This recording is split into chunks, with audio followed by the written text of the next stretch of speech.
Hi, this is Johnny, your friendly local realtor, here to bring you the up-to-date housing market report for February 2022. It seems as though the biggest question people have right now, especially from people who are looking to buy homes, is inflation. And if you happen to be one of those people, you're at the right place. Because today, I'm going to delve deep into this issue as well as other important events that are currently taking place in the housing market. So please stay tuned.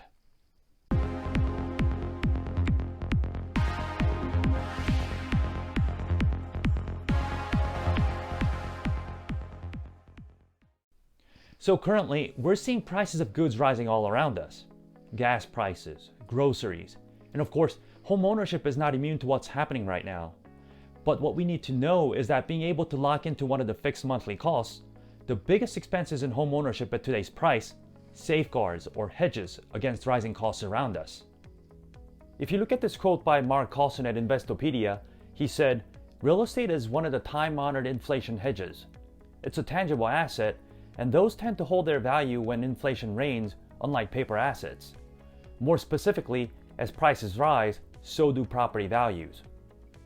So what Mark is saying is, despite prices of everything rising around us, home ownership is something that we could lock in the cost today. And it's the best hedge against inflation because it's an asset that's increasing in value over time.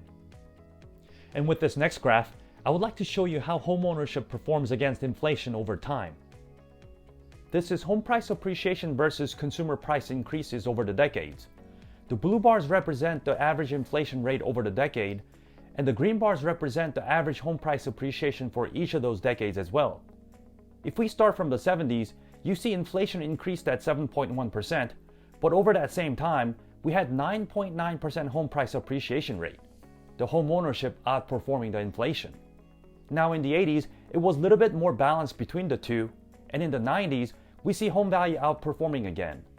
But in the 2000s, it was a different story. In 2000s, we were in a different housing market. We had oversupply of homes. Lending standard was very different than what we have today, and we didn't have lots of equity as we do now. It was fundamentally different market, and home prices didn't outperform the inflation. But in the 2010s, we see home values appreciating much faster than inflation at 4.9 compared to 1.8%. And of course, in 2020 and 2021, we all know what happened here. We had massive home price appreciation where we left the inflation rate in the dust. So over time, we can see that home ownership is a great hedge against inflation because home values generally outperform inflation rate. So if you buy a property today, you're locking into today's cost and you're protecting yourself against rising cost of inflation. Now, this becomes more apparent if you compare this to the rental prices, because renting takes on the risk of rising rental prices every year, and we've seen rental prices skyrocketing.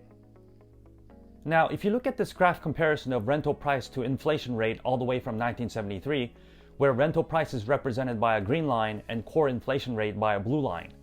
And if you look close, you can see that the rental prices have been greater than the core inflation rate most of the time, which means rental prices have been appreciating faster than the inflation rate and more expensive to rent over time. And this is what Natalie Campisi at Forbes said in regards to this. Homeowners are shielded from mounting rental prices because their cost is fixed, regardless of what's happening in the market. Tangible assets like real estate get more valuable over time, which makes buying a home a good way to spend your money during inflationary times. Now, speaking of inflation and rising prices, home price is certainly not immune to that. So let's take a look at the latest home price projections. This data by Pulsonomics Home Price Expectation Survey is the projection by distinguished panel of over 100 economists, investment strategists, and housing market analysts. And this is their most recent survey done in fourth quarter 2021, forecasting the cumulative home price appreciation all the way to 2026. And we see here that they divided their projections into two groups. Optimists, at 62.5%, are the experts who projects the higher rate of appreciation, and pessimists, at 23.7%, the lower rate of appreciation. And the average between these two groups is what we see in the center at 43.3%. And what's really interesting here is that even at their lower rate projection at 23.7% is still very high. So locking into today's cost is critical to those who are able to buy right now. Because along with home prices, mortgage rates are rising as well as there are inflations happening all around us. And speaking of mortgage rates, let's take a look at that for a moment. While finishing up this month's monthly market report, the interest rate rose again. The average 30-year fixed rate as of February 10th is now 3.69% by Freddie Mac. But since I've been working with the data prior to February 10th, the rate I will be talking henceforth will be based on 3.55%. So this graph takes us back to January 2020, and where we are now, you can see that we're at the similar rate right before the pandemic. Right at the onset of pandemic, Fed got involved and pushed the rates down, but now one of the reasons for rates going up would be to overcome the inflation, but also it's a positive sign that our economy is getting better.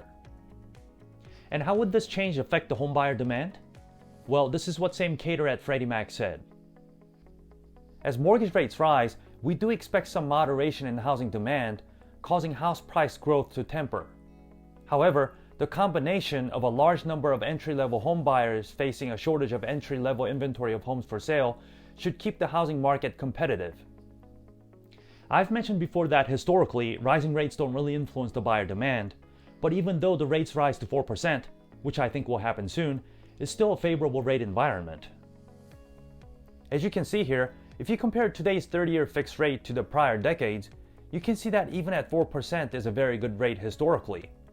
We were averaging between 3.5 to 5% between 2010 and 2020, so the rate rise that we see now might seem high, but historically it's still a very good rate. So I've covered many must-know points about today's housing market, and I hope what I covered today could help you in making that important real estate decision. We're currently in the inflationary time, and during times like this, you want to be in the asset that outperforms the inflation. And certainly, homeownership is that best asset. I'll see you again next month. Goodbye.